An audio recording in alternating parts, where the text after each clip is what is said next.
Ezekiel 16:8. And so we know that it's used often, this word kanaf is used often to talk about the Lord's care for his people.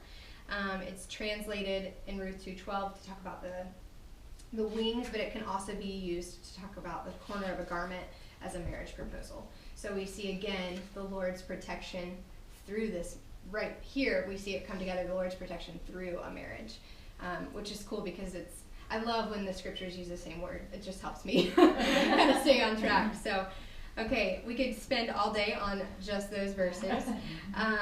But Ruth went to the threshing floor, did exactly as instructed by her mother-in-law, and then proposed to Boaz with humble faith in his kindness. And so we're seeing this kindness concept continue on. So let's go ahead and jump to verses 10 through 13. And I know we're blowing through a lot here, but would someone read for us verses 10 through 13? I will.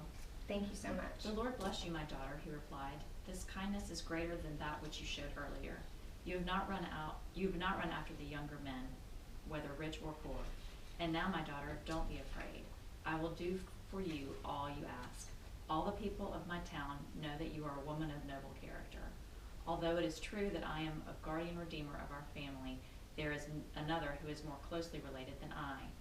Stay here for the night, and in the morning, if he wants to do his duty as your guardian redeemer, good. Let him redeem you. But if he is not willing, as surely as the Lord lives, I will do it. Lie here until morning. Okay, so what did we just find out? What was a new piece of information that we didn't really know about in this story?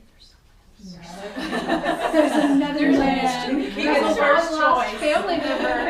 Yes. That's more closely related than Boaz. Yeah, that Facebook status has to go to complicated first.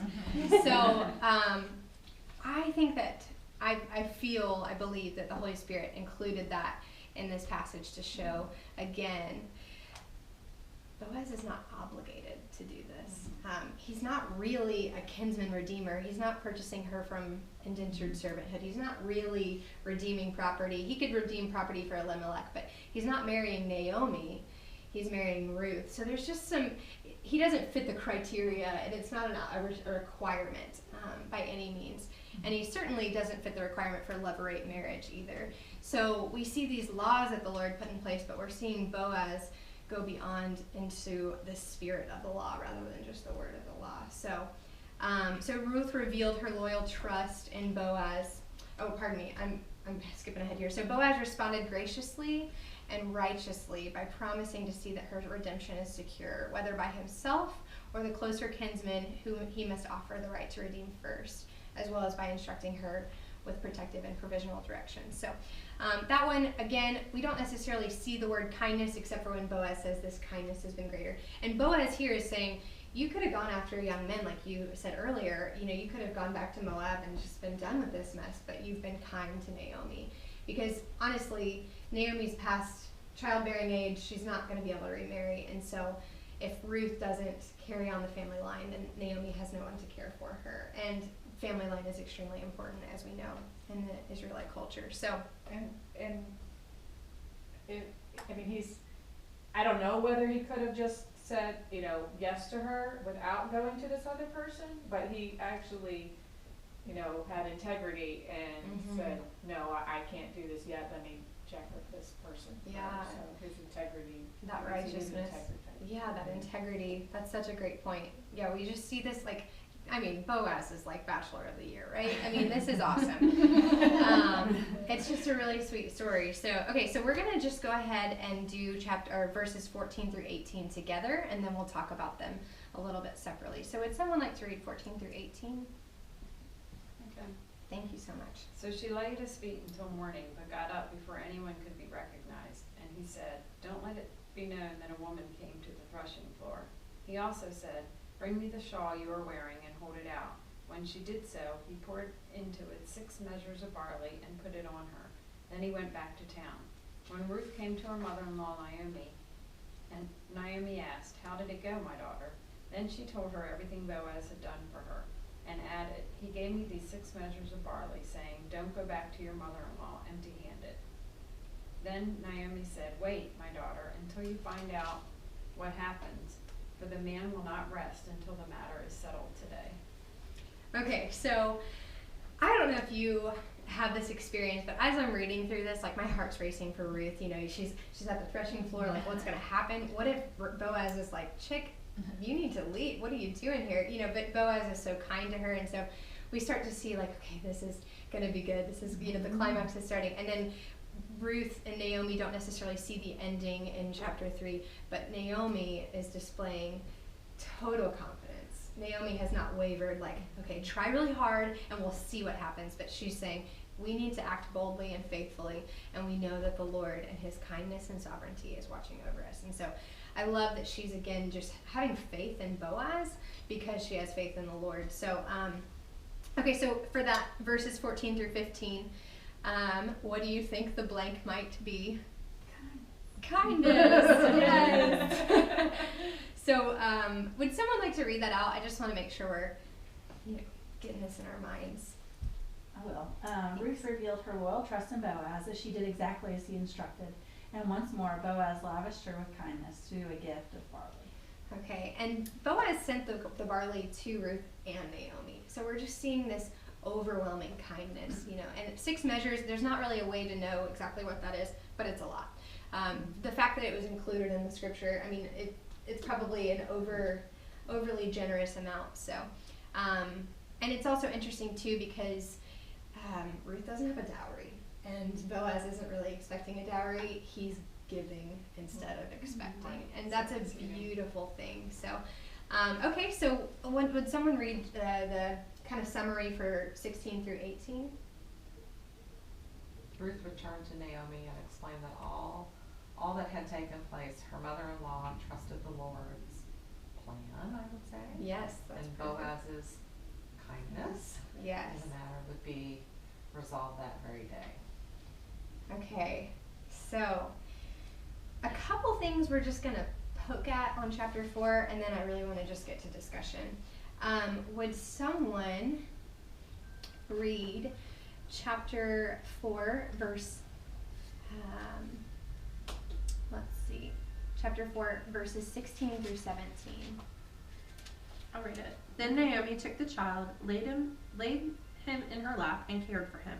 The women living there said, Naomi has a son, and they named him Obed. He was the father of Jesse, the father of David. Okay, that's a big deal. So let's talk about that. First of all, kind of weird, Naomi did not have this child. This was Ruth's child. But we see the beauty of levirate marriage coming into play here. Naomi has been given a son, and his name is Obed, and he is the grandfather of King David. And who is the redeemer, if you will, that came through the line of King David? Jesus. What? Sunday school answer. Ding, ding, ding. But If you don't have a good answer, always just say Jesus. Yeah. So let's kind of, and now that we have all that information, let's kind of process through, let's sift through this. So how do we see the Lord primarily working through this passage with Ruth, Naomi, and Boaz? No, it's okay. Thinking is good. Thinking is always good. He just has this great overall plan that we would never assume that a poor girl going around the edges of a field to pick up the leftovers would somehow end up to be the line that creates Jesus. Right. But God knew that all along. So maybe back even in Deuteronomy and Leviticus for levirate marriage and kinsman redeemer, he's putting all those things by design into play so that they can come to pass and show you this. Because it's very much as though grace, because it's something that you don't deserve. So it's an Old Testament application of grace, I think. It's a setup. It is a setup. It's a good setup. I love that. Yeah, exactly. I mean, that's literally basically the entire lesson. So, I didn't read it. so how do we see Boaz show sacrificial kindness? I kind of, as we role played at the beginning, and we're like, you're Stacy, the despairing woman. It's a fun way to get to see a new perspective that you might not have had, or maybe you've had in a similar situation. So try and kind of put yourself in Boaz's shoes. And how do you see his sacrificial kindness come out through this story? It just almost seemed like it was his nature. It just came naturally to him. He didn't second guess anything. He just did. Right. Which is what we're all supposed to do, right? Love your Right. neighbor as yourself, you know, like, reach out to the least and the lost. Mm-hmm. He did, like you I said don't know if before, he any of didn't that was expect anything after- back. it's probably all after He that, gave- right? He gave. Without expecting Right. anything. Yeah, He just- sure. Right.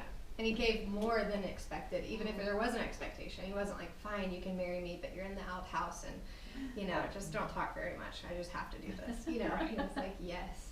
And let me go to town. Let me do your work. Let me talk to the other man. Let me, you know, I mean, he was like, I've got this, like you said, like his nature. And none of it, nobody was freaking out. Like, Right. they all had that faith or trusted Mhm. that they weren't, they didn't, at least they didn't tell us that. I was part, gonna but say, they it were. didn't show that they were freaking out. Yeah. Right. Yeah. Well, exactly. and like God didn't send a neon sign. He sent Naomi to be faithful, and Naomi trusted. Mhm. But it's not even like they had a huge sign Right. that she should go to Boaz on the threshing floor where she really wasn't supposed to be, where she had to leave before everybody got up. Mhm. So a lot of that involved a lot of action on their part, Mhm. not just sitting and waiting. Right, right. And a note there too, we see Boaz's righteousness again, that he doesn't want her image or reputation tainted. So he's like, leave in the morning, and you know, just stand up guy, super stand up guy. There's no car parking here, you know. But like you were saying, yeah, we see just Boaz's kindness, but we don't see the neon sign. And so my question is, how do you think Naomi could have responded? Or what do you think Naomi may have been tempted to respond in this situation? And again, kind of put yourself in Naomi's shoes. I just see Naomi's confidence and trust in the Lord, whether, you know, was she hearing that from God, or was she coming up with that on her own? You know, it doesn't really give us the Yeah. Naomi's vision, you know, Right. like Daniel, he saw the dream, or, you know, so I have to believe that, you know, that just came from her faith, and Yeah. Mhm. Yeah. I'm being led to do this, or, you Right. know, to lead Ruth to do this. Right. And I think sometimes for me personally, I sometimes get in these situations where if everything seems like it's going wrong, I mean, everything has gone wrong for Naomi. She's, in chapter 1, just talks about, like, I am bitter. I'm a bitter woman. But some she's stuff- not, by chapter 3, she's not acting like a Right. bitter woman. So stuff's going on in Naomi's heart, and I think that if I were Naomi, I would be so tempted to be blinded by my kind of self-centeredness almost, but my just everything's going wrong for me, that I wouldn't have my eyes even looking for the Lord to work, you know, unless He was going to do a miracle, and because Because you're in such a funk. yeah, I'm just in such a haze, yeah. And Naomi was looking and ready, and ready to go. Told Ruth, you know, how to prepare, and I loved seeing Naomi's trust in the Lord's kindness. That was really cool, even in the midst of sorrow. She wasn't ever testing God to say, well, he failed the kindness test, so he's not kind. But she said, you know, I'm gonna wait to see how this works out. And it's kind of cool to me. Okay, so how does the character's kindness reflect the Lord's kindness to His people? And again, we can kind of look back at Ruth 2:20, where Naomi is speaking. And you see that Naomi is praising the Lord's kindness for something Boaz did.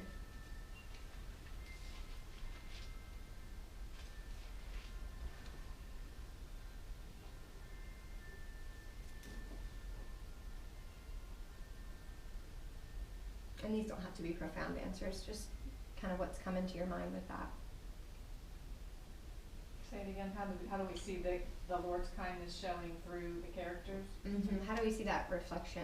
Or a better way to put it maybe is how, and I'm going to kind of add something new here, but if we were made in the image of God, we have the Imago Dei in us. How do we see that come into play in this story?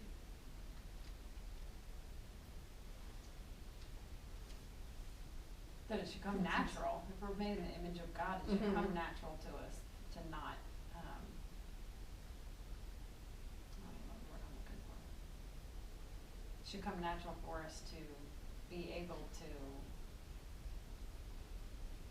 live faithfully, or, If Show God's that supposed to light give of kindness kindness. to the people, and we're made in God's image, we should in turn easily, that's a great word, be able to in turn show the same kindness to others. Right.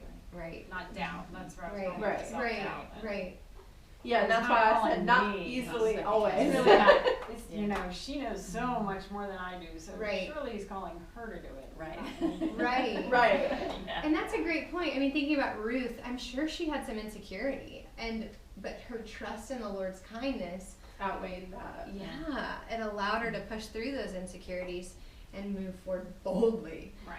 Yeah, that's it. I mean, and I love that connection that we're seeing.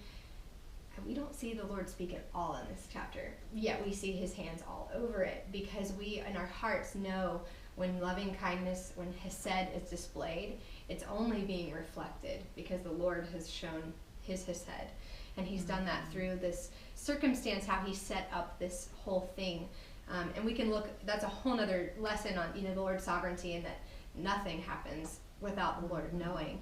And so this is a beautiful picture of how the Lord has set up these characters, Okay, so one more question. How do you see Boaz foreshadow the ultimate Redeemer, Jesus?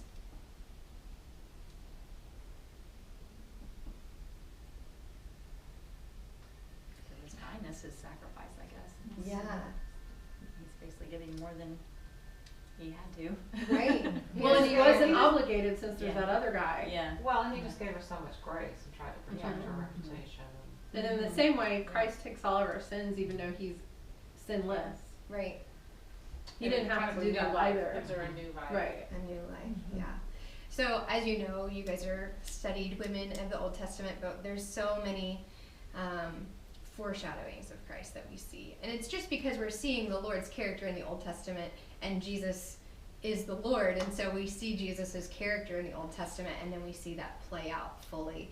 And so not only are we seeing the Lord protect the line of Jesus to bring us the ultimate Redeemer, so in a way, we have all been set up, just like Ruth, where the Lord has brought the circumstances together to bring this family line forward so that we could have the root of Jesse, or our true Redeemer. And so we see, and you have some other verses you can look at in Psalm 33:5, Isaiah 41:14, and then into the New Testament where we're seeing this Redeemer come for us. And so Boaz is a great picture of Jesus in the Old Testament that we can look forward to seeing a true and ultimate Redeemer for our hearts.